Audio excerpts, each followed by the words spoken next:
90% of it is just showing up. Get there and start working. Like, you're not going to feel perfect every day. There's got to be those days you push through. They're probably going to be more numerous than the days you don't. And Pressfield talks about that in the most concise and beautiful way.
Check out how precise our mold department can make things.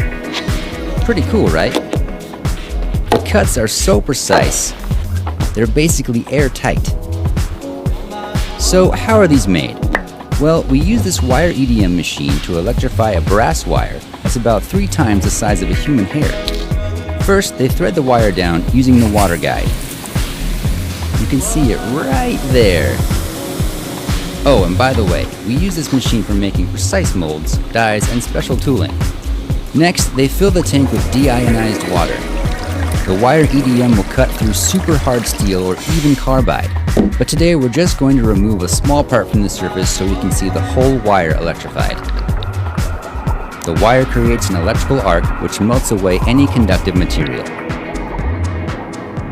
The used wire is chopped up to be recycled. We don't usually make pieces like this, but we thought you should.